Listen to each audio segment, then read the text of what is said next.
Yes, at a low level. He was a low-level lifter as a man, but transitioned. And he goes up to that thing, bing, bing, bing, bing, bing. Could have done it all day long. Broke the record by 119 pounds. The whole thing is crazy. The swimming records are pretty good, too. You got to see that. I told the story. You had this great group of young ladies, and they grew up with each other because, you know, they sort of swam at the top level. And they were swimming, and one girl was seriously injured. She looked left, and she saw the same girl she grew up with, Kelly, in California. Same girls, you know, that young age, they sort of rise to the top. She looked to the right, she saw the same girls, but there was this giant standing right next to her. And he had transitioned. You probably heard this. He had transitioned. And she'd never seen her before. And when the race was started, he blew by her so fast that she suffered massive windburn. They had to take her. So.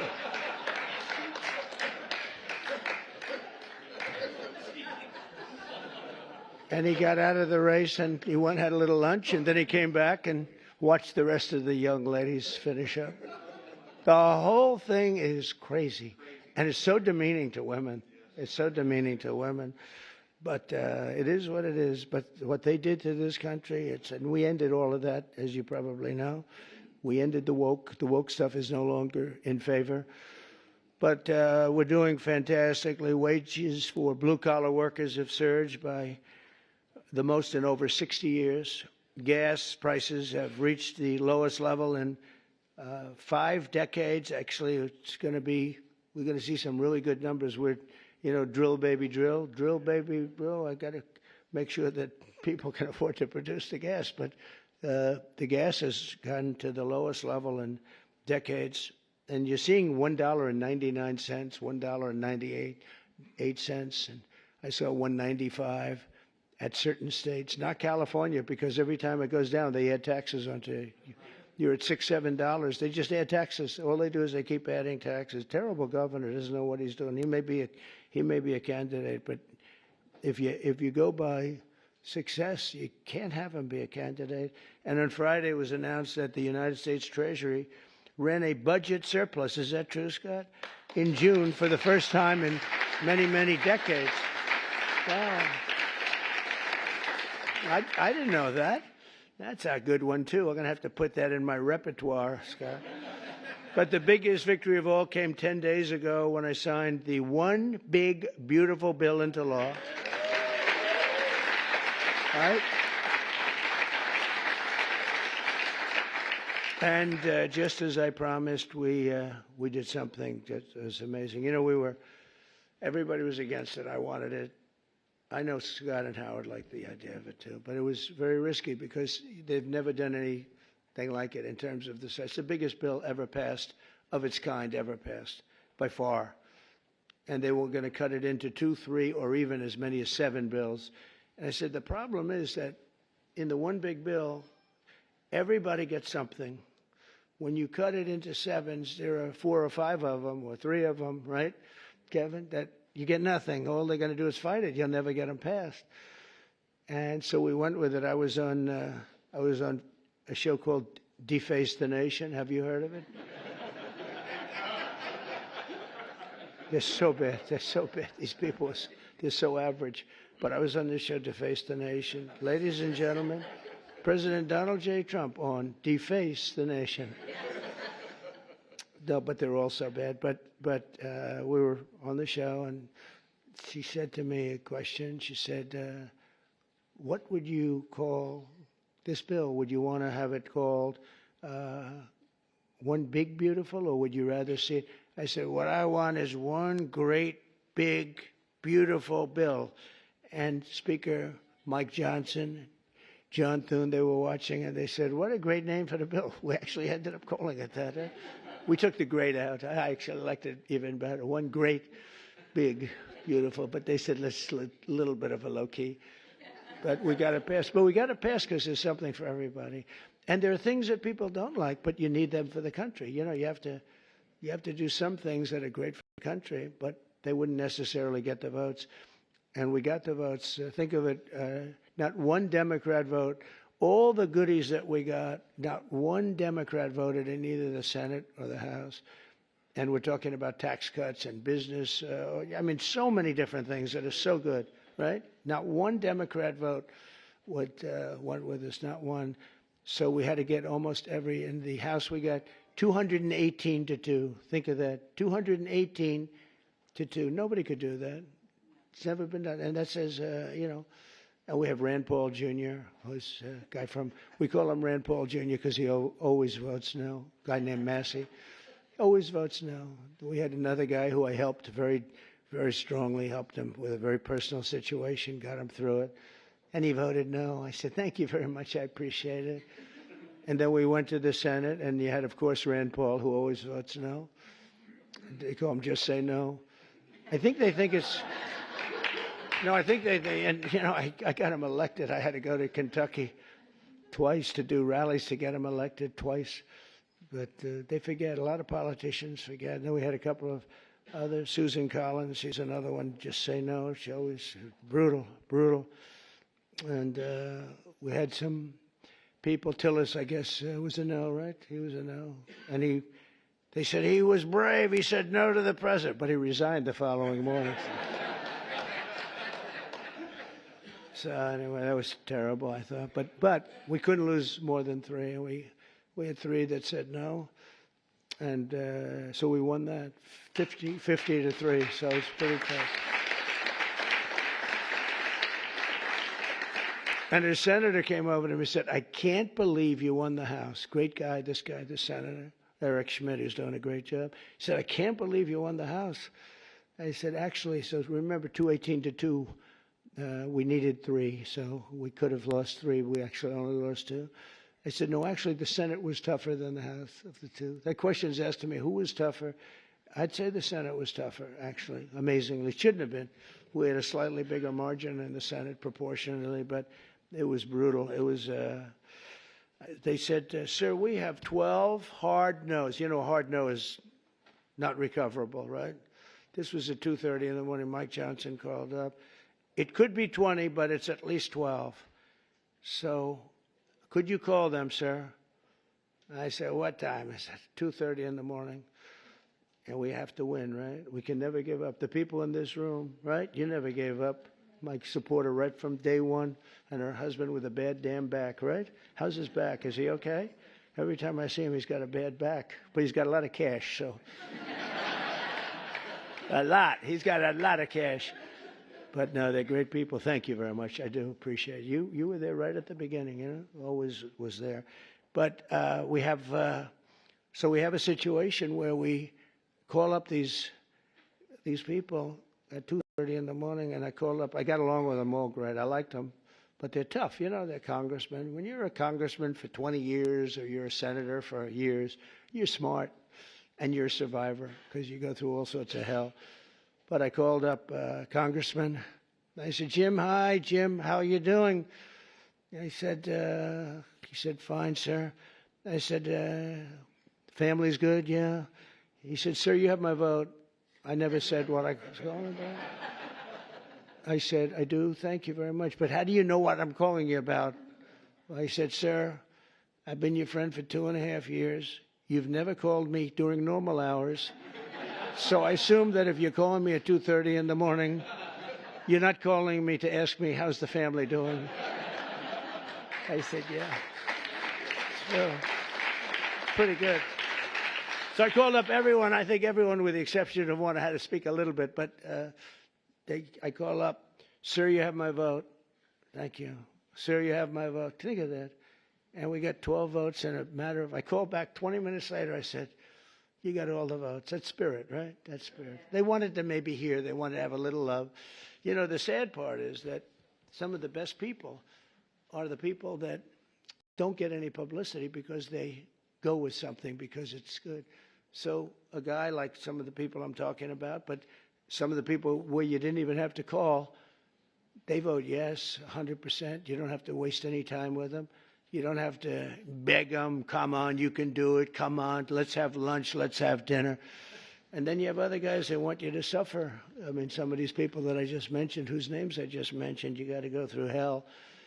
And the ones that are really good and they love the country and they're doing right. I mean, what's the alternative? You know, the alternative here, you're getting the biggest tax cut in history.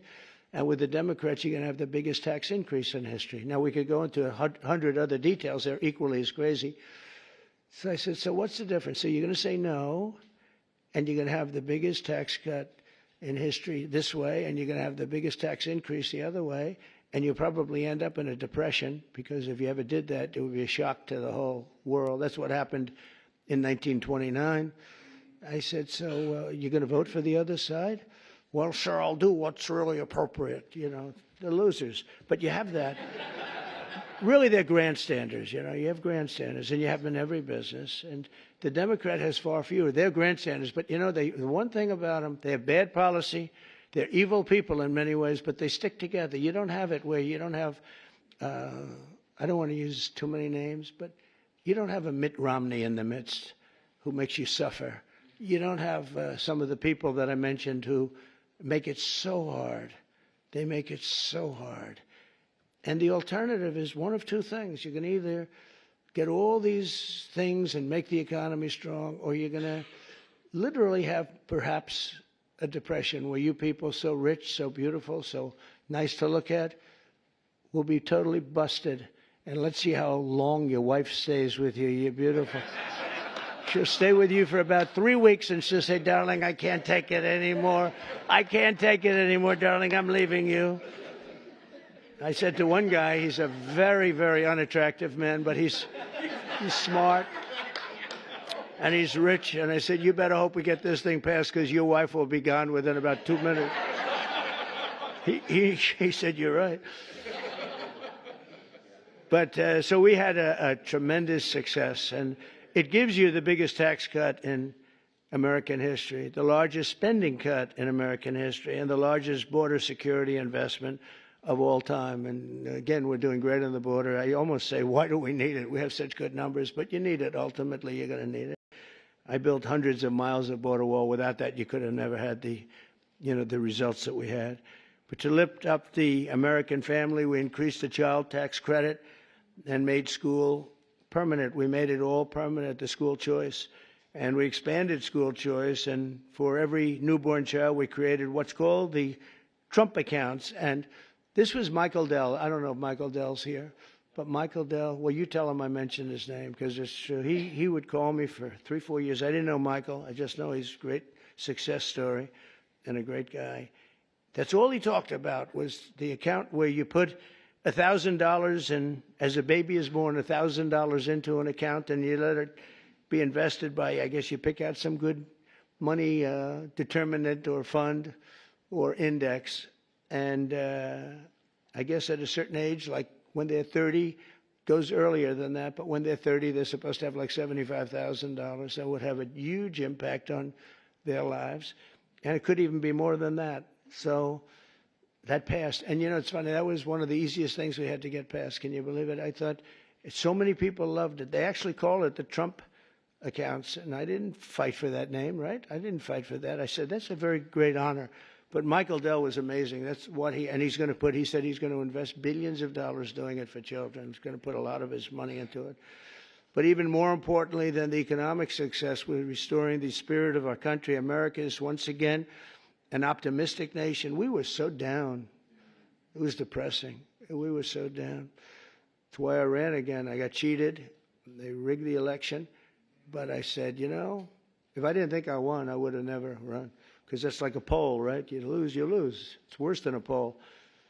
But I saw the lack of spirit in this country. For 4 years, it was a dark, horrible place. And for people of religion who were arresting your pastors, they were arresting if you went to church and you had a service outside. And the reason outside, because you had the COVID.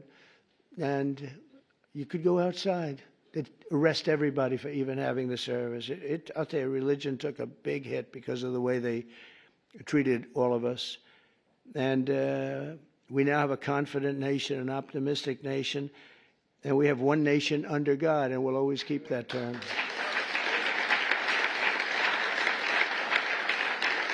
And we're bringing back, very importantly, and not just evangelicals or Protestants or this, all religions, we're bringing them back into our country. As president, I've ended the radical left war on faith, and we're once again protecting religious freedom like never before in our country. We're protecting it like never before. We're getting rid of the Johnson Amendment that didn't let the pastors and ministers and everybody speak about politics.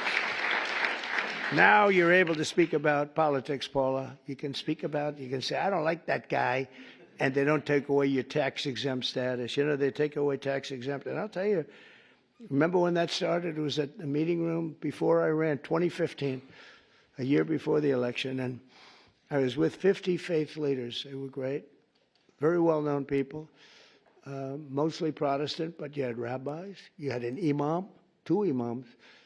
And we were talking, and I said, I'd love to have your endorsement. And they looked at me like, what? I'd love to have your endorsement. We have such respect for you, and your control is really very powerful. And they looked at me, they didn't say anything. Do you remember that? And I said, what's wrong with these people? I didn't know about the Johnson Amendment. Don't forget, I never did this stuff before. It wasn't like I ran. I was on the other side. I was on the same side as you. You write contributions to people that you like. But I never ran, so I didn't know about the Johnson Amendment. And I called Paula and Jenny aside. I said, could I ask you, when I said I'd want your, support, your political support and endorsement, they looked at me very weird. What's going on? Well, sir, there's a thing called the Johnson Amendment. And if they even speak about anything having to do with politics, they will immediately take away their tax-exempt status. And if they lose the tax-exempt status in your world, that means you might as well close up your church. I said, you got to be kidding. So I can't really. And I told them, we had another meeting a couple of months later, and I said, you people in theory are the most powerful people. You're more powerful than man or woman because we have more than 50. Let's assume men and women are 50-50, but you have 80%. Between all the different religions. I said, you have more power than anybody, but you're not allowed to use your power. I said, we're going to get rid of that because people want to hear what you have to say more than anybody else, pretty much. And we did get rid of it, and we launched something that's great. And now you see people, if they like somebody, they're able to talk about that somebody for office, right, Jenny? We're able to talk about a certain politician that has your values and likes your religion. It's okay. And we got rid of that. Was Lyndon Johnson, a very powerful guy. And he had a problem with a pastor, I think in Houston. And the pastor was not a fan of his, and he put the clamps on the guy. He really did. Amazing, actually. And we opened it up. I looked at him, and we're up 68 stories in the air at Trump Tower, and at this beautiful conference room. I look down, I see people walking up and down the street. I said, that means that person walking up and down the street, any one of them have more power than you do because you're not allowed to even talk about it. You were even afraid to talk about it, but they're not afraid any longer, and I think they appreciate it.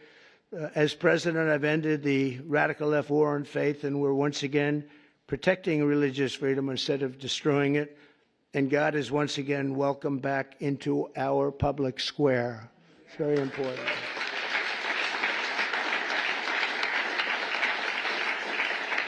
And I stopped the Biden administration's persecutions of Christians and pro-life activists. They would put people in jail if they even uttered the word.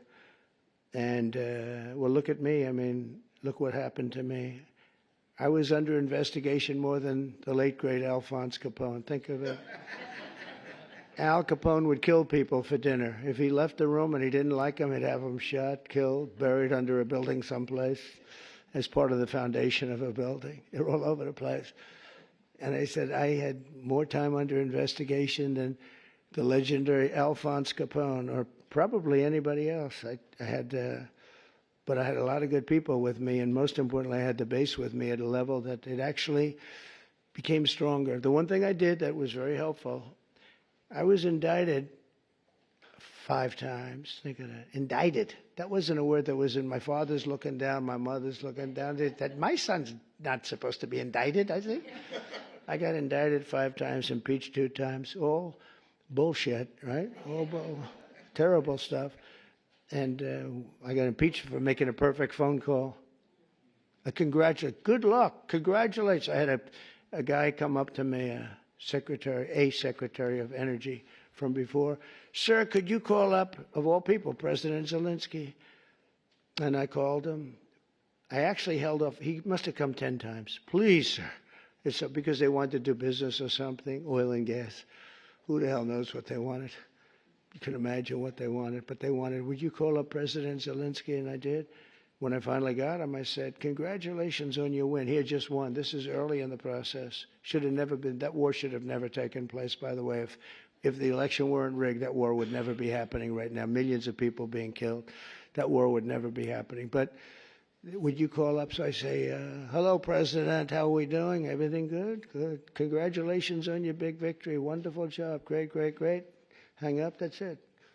I get indicted for making a phone call. I told that secretary, who wasn't the smartest bulb, he wasn't Rick Perry. You don't want him on your debate team. Let me put it that way. Rick, you're not going to be on my debate team, Rick. But he's the one that asked me to do it, Rick Perry. And I said, thanks, Rick. That was a wonderful suggestion. I just got indicted over your stupid call.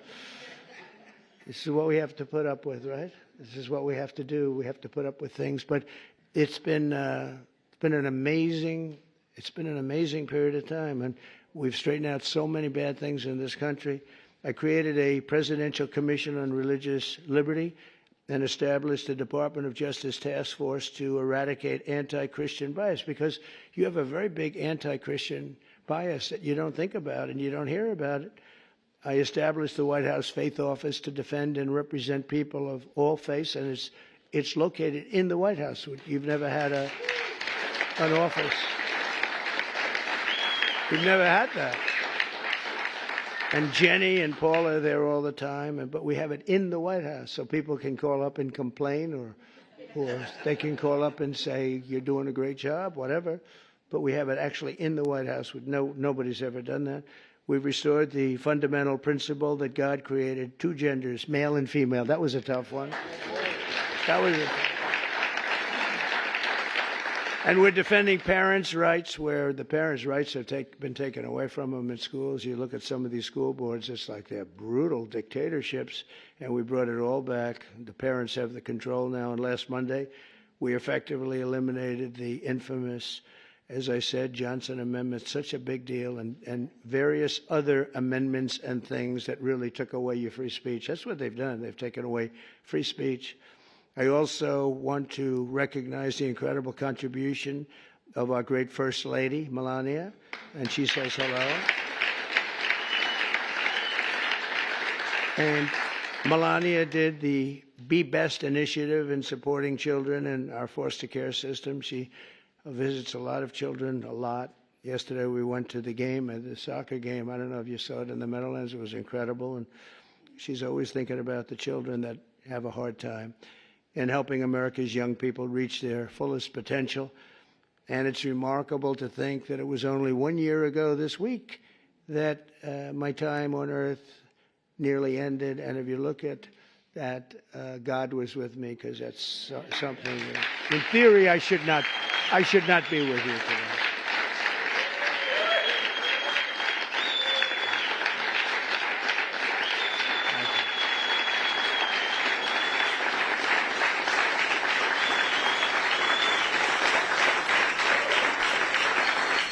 Well, I believe that, and I believe it, that my life was saved by God to really make America great again. I really believe that. I think I have a son. He's a great shooter, like a championship shooter. Don and Eric was a great shooter, both of them. But they said that at that distance with that gun, you didn't have a chance. And we turned the head at the right time, didn't we? Huh? We turned the head at the right time.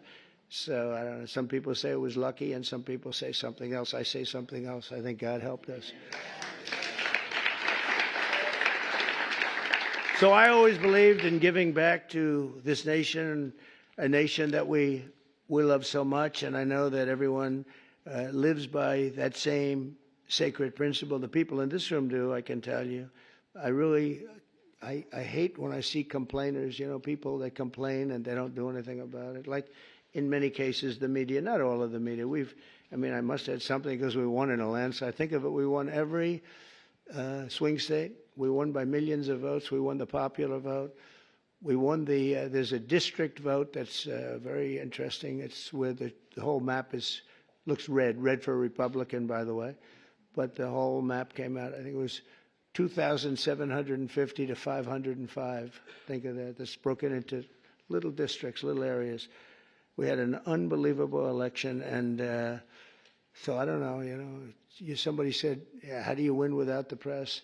But we have a hidden press, and the real hidden press and the hidden vote is the people and the word of mouth. Word of mouth is more important than the press, and they see what we do and they see how we do it. I want to thank all of you and your great communities, and you know, just it's a blessing to our country that you're here, and a blessing to our country that you become so successful and so great. And people look up to you, have no idea. You don't know.